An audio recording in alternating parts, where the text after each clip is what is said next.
Citroen has been on a roll lately.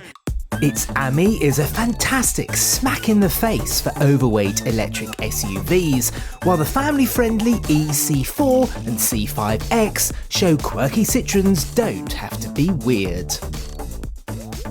Now, Citroen has decided to combine all of the great things we love about the e-C4 and the C5X into one car. This is the result, the e-C4X. Now, Citroen is calling this a car that fuses the elegant silhouette of a fastback with the modern style of an SUV. Marketing babble or straight talking sense?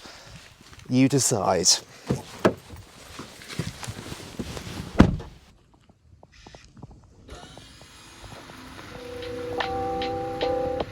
We'll come back to what I think in a moment, but what are the e-C4X's vital details? Well, up to the B-pillar, it's pure e-C4, and then, apart from the doors, which are carried over, it's an all-new design from the windscreen backwards. It gets the same 50 kilowatt-hour battery pack and 134 brake horsepower electric motor as the e-C4 hatchback. As for range, Citroen claims 222 miles on a full charge, which is ever so slightly more than its less aerodynamic hatchback sibling. Pricing is pegged exactly to the e-C4 hatchback. Sitting here, you'd be hard-pressed to know that you're sitting behind the wheel of the fastback version of the e-C4. Yes, there is a slightly different view out the back, but up here, it feels pretty much identical. You get the same squidgy feeling plastics, the same nicely designed dash, and everything kind of works and is laid out in a really nice fashion.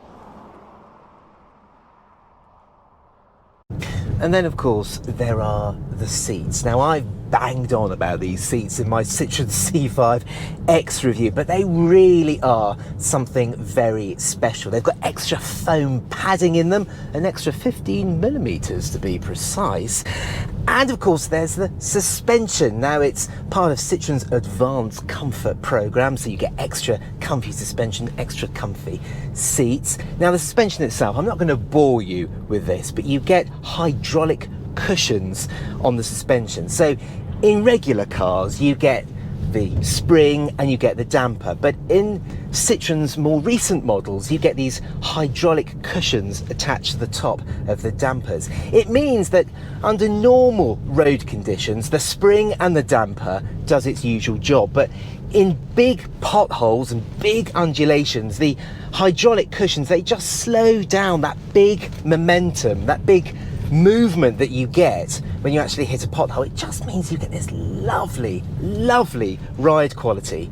I hate to use the marketing babble, but it really does feel like you're driving a flying carpet. It's comfortable in the back too. There's no extra knee room over the e-C4 hatchback, but the rear seats are reclined at a greater angle, making it seem more spacious. The seats are heated and there's a massive boot, 510 litres to be precise. But there's no conventional hatchback tailgate, there's just a normal boot opening. It all sounds like Citroen is onto another winner. On paper, it's a winning combination, but I have one or two problems.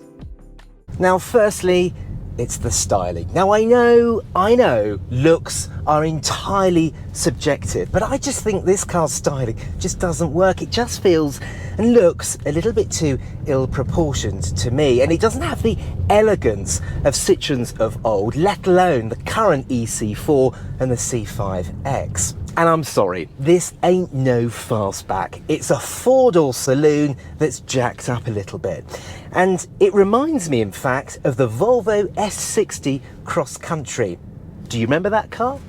No, of course you don't, because Volvo offered that car for a brief amount of time in the UK before axing it completely. Because here in the UK, we don't really like four-door saloons, and jacked up ones just come across as just a little bit odd, in our opinion.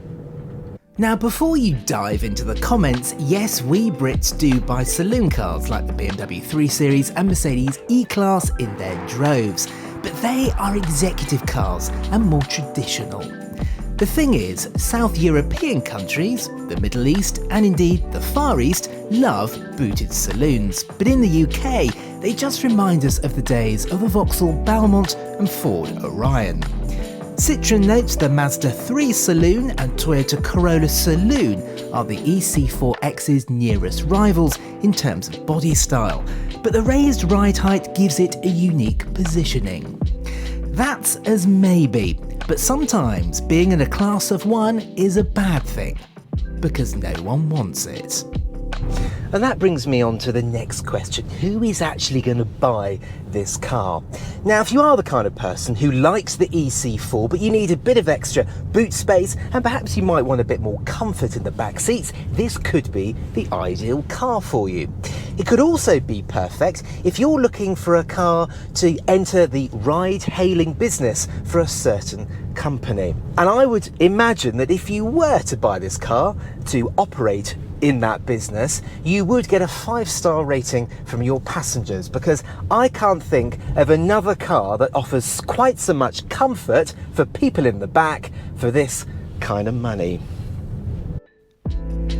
The Citroen e-C4X is a perfectly good car. It has all the great points of the e-C4, but caters to a different market. It's just that it's a hard car to recommend because of that less versatile 4-door saloon car body. It's essentially a unique proposition and one that's hard to see being popular in the UK.